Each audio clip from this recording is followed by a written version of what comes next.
What are the different kinds of meditation, types of meditation? How do we reach there? And how can we use this to activate our sixth sense? In my previous video, I spoke about why is meditation a very important tool to use to activate our sixth sense. If you haven't seen it, the link is down below. Please do have a look at it.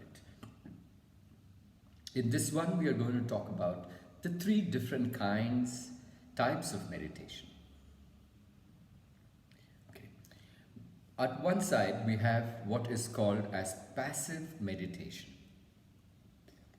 The three of them are passive meditation, active meditation, spontaneous meditation. Let's first discuss passive meditation.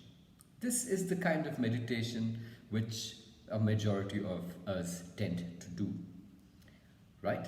We just meditate, we let ourselves rest, our senses rest and relax, we let our mind relax and rest, not do any activity, and we get into the space of nothing.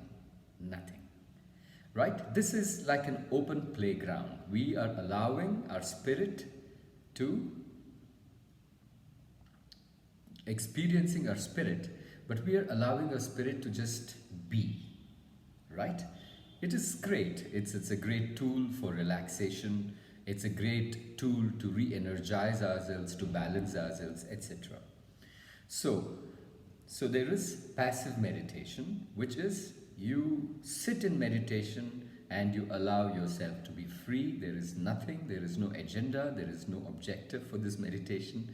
It's just for the purpose of allowing our spirit to feel free, right? Like we play in a physical experience, we allow our body to feel free and just run about, do crazy things, whatever it is, right? We allow ourselves to be free. So similarly, we allow our spirit to express itself and be free when we are in the act of passive meditation. Now, what is active meditation? Active meditation is meditation taken up with a set objective, with a set agenda, with a set task in mind. Right? For example, now we are meditating to balance our energy meridians, our chakra points. Or we are doing some specific guided meditations to open a third eye. Or we are doing some meditation to open a heart center. Or we are doing some meditation to ground ourselves. Or we are doing meditation to heal problems within our being, physical or otherwise. So there are various kind of meditations with a certain objective, a certain step-by-step process which leads you to this state of trying to connect with your objective. Now this is active meditation, an act of meditation where you have a predetermined goal. This is a great place for inner transformation to happen. Because when we go into a meditative state, we are going into what is called as the theta and delta state of being. In my previous video, I've explained these concepts. Please do view it. So, when we meditate, we get into the subconscious and unconscious parts of a being where our programs are written. In these places, we can actually affect some changes. If we try and bring about changes in a surface, in our thoughts or in our mind, in the ideas that we carry, in our conscious part of our brain, then it really is not deep rooted. It's not sunk in deep into our programs, into our base programs. So to reach our base programs, we need to reach a state of our subconscious and our unconscious states and still be aware and enact certain aspects, certain things that we need to enact and rewrite our programs, correct bugs and do stuff like that which help us find solution in our physical spaces, right? We affect something in the energetic space deep down inside us and that starts to reflect in our physical space. So active meditation is fertile ground for inner transformation work. This is a precious space to be in and I recommend you all to really try and practice this. I'm not saying passive meditation is not good. Passive meditation actually has its own unique benefits, right? So let's speak of the next kind of meditation, which I call as spontaneous meditation. Now, this is a very amazing space to notice, exist, and work on. This is the space where you receive pure, true information, right? That means something to you. Information that is downloaded, right, from our sixth sense, and information which is not coming from our senses, our physical senses, but from a sense beyond that, right? So, what is spontaneous meditation then? Spontaneous meditation is when you slip spontaneously into this lucid state of being, or this flow state of being, right?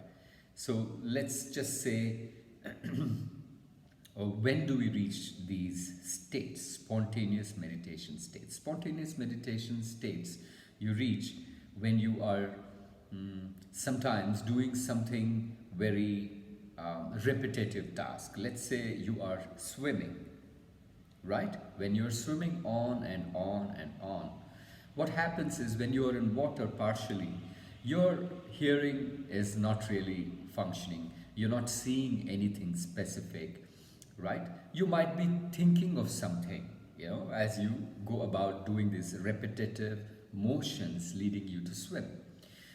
At this point, when you have reached, sometimes what happens is when you are done this on and on, 100 laps, 50 laps, and then there comes a point when you're just automatically going on autopilot and you've just disappeared into some other space. This is not the space of the mind. The mind has completely calmed and shut down, and you reach some other space where you start to get inspiration, ideas, or messages, solutions, premonitions, all kinds of different tidbits of information comes as visions, as something that we feel, sense, whatever, however we get into these spaces where daydreaming, you call them loosely. So we just slip into this state when we are in this state of flow. To express this better, let's say a experienced tennis player, who is playing on the field to win this World Cup, and he's trained himself well. So the first 2 sets, 3 sets, 4 sets, he's able to use his practice and the motions he's learnt in this practice very well, because he's using his mind and his body to keep going, to keep performing till he wins. But there comes a point when the body is exhausted, the mind is exhausted, and that is it. You've reached that space. But what happens in that state is suddenly you reach this place where you are in this state of flow. You don't know how you are performing those shots, how you are executing these returns, how you are making these serves, because they don't come from a space of practice. They just seem to come from somewhere. Something's overtaken your body and you are just in it. You don't know anything. Everything's disappeared. You have zoomed in so much that you are nothing but the ball that is bouncing about. Right? You somehow seem to be in this space no matter how hard the opponent hits. You just seem to be in front of the ball because you are in it so deep. Right? And that state is that spontaneous meditation state. Or a musician who's playing music. He's practiced, but he's going on and on and on. At some place, he just goes into another realm altogether, where what is coming out of him is just pure magic, right? So, or when you're doing some tedious task and you're just lost in the task and the motions are just going on and you've disappeared somewhere else, right? Now, these states of being, lucid states of being, where we don't do any active act in it as meditation, where we don't sit down and try and calm ourselves, but we are in activity, in our day to day activity, and suddenly we have come out into this lucid space. Now, this is what is called a spontaneous meditation. In passive meditation, we have deliberately sat down and allowed our spirit to roam free. And we could experience these lucid moments in passive meditation. In active meditation, we deliberately get into these lucid spaces, trying to enact something in particular, right? In spontaneous meditation, we are just going about our daily lives, so involved in it that we suddenly become it. Whatever we are doing, we just become it. We are so absorbed in it. And then we come into this lucid space. Now, this is a very precious state of being. The idea is that if we were to effectively become masters of our sixth sense, then we need to practice to be in this lucid states even when we are transacting our day-to-day life. It is said an enlightened being, a guru, a saint, a rishi, sadhu, all of these people who really practice meditation so much that they understand and exist in these lucid places so much that even in their non-meditative, non-active meditation moments, they somehow seemed to be in the lucid state as much as they are in the physical state, right? And that is a great space to be in. For that, we will need to do enough amount of passive meditation, active meditation, to reach the idea of being in spontaneous meditation all the time.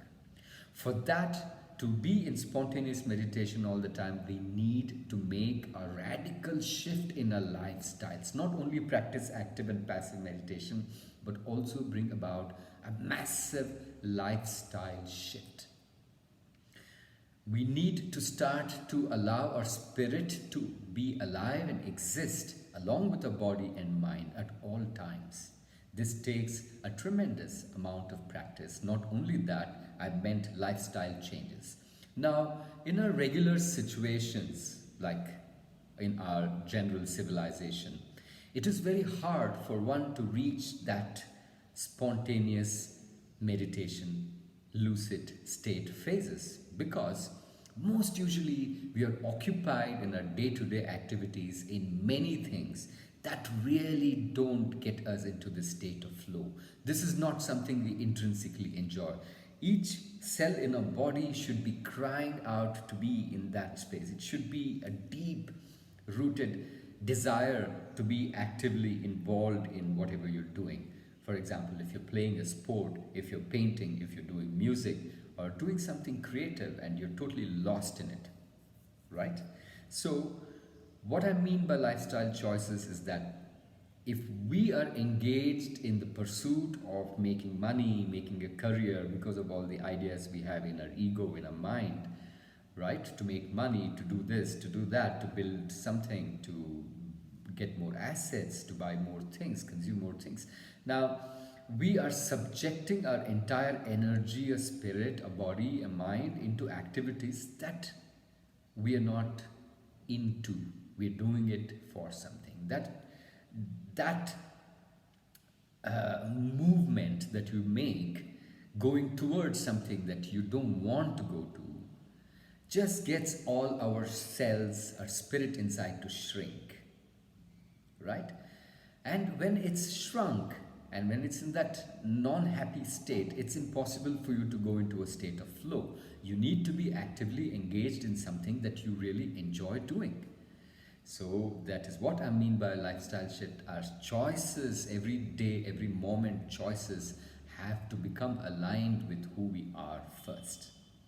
So we need to step into spontaneous meditation states, make big shifts in the way we think, in the way we transact our life, and what we do on a day-to-day basis.